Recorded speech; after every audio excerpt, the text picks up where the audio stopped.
অবাক হবেন, ব্যারগুইন্সের সবচেয়ে বড় ভয় ছিল উচ্চতা নিয়ে। এমনকি তার এই ভয় কোনো স্বাভাবিক ভয় ছিল না, এটা ছিল একটা বিরগল যে রোগের কারণে মানুষ উচ্চতাকে ভয় পায়। কিন্তু মজার ব্যাপার হলো, তার কিছু বছর থেকে ভীতু ব্যারগুইন্সের শো শুরু হতে থাকে। বিশাল উচ্চতায় হেলিকপ্টার থেকে নিচে লাফ দেওয়ার মাধ্যমে বেশ অবাক লাগছে, তাই না? তিনি ছিলেন যুক্তরাষ্ট্রের মিলিটারি স্পেশাল ফোর্সের একজন অন্যতম সদস্য। সে সাথে প্যারাশুটিং এ ছিল তার অনেক বেশি দক্ষতা। 1996 সালে জাম্বিয়ার একটা মিশনে 16,000 উঁচু ফুট থেকে লাফ দিয়েছিলেন। সেবার তার প্যারাশুটটা কাজ করেনি। যদিও লাফ দেওয়ার সময় তিনি প্যারাশুটটা খুলে দিয়েছিলেন, কিন্তু প্যারাশুটটা ঠিকঠাক ভাবে বাতাসে না খোলায় ব্যারগুইন্সের অনেক দ্রুত গতিতে পড়তে থাকে। মুহূর্তের মধ্যে তিনি বুঝতে পারেন তার প্যারাশুটটা আর কাজ করছে না। ব্যারগুইন্সের অনেক চেষ্টা করতে থাকে, আর প্যারাশুটটা পুরোপুরি ভাবে খুলে যায়। এভাবে চেষ্টা করতে করতে বেশ কিছুক্ষণ পরেই পাথর আর গাছের সাথে ধাক্কা খেয়ে তিনি মাটিতে আছড়ে পড়েন। নিচে পড়ে যাওয়ার পরে ব্যারগুইন্স তিনি মারাত্মক আঘাত পান, কিন্তু এত উপর থেকে পড়ে যাওয়ার পরও তার জ্ঞান ছিল।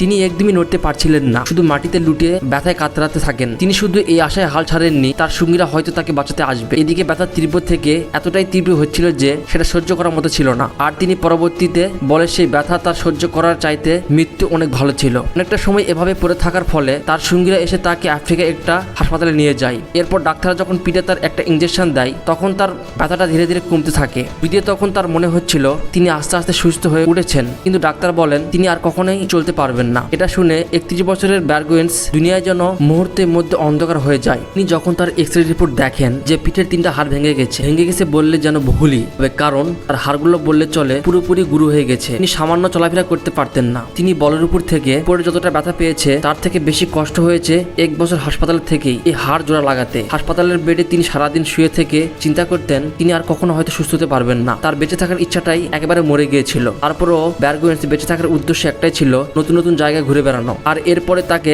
ম্যান ভার্সেস ওয়েস এর মাধ্যমে চিনতে শুরু করে। আপনি হয়তো তাদের মধ্যে একজন, আর আপনার শুধু বাকি আছে আপনার নিজেকে খুঁজে বের করা।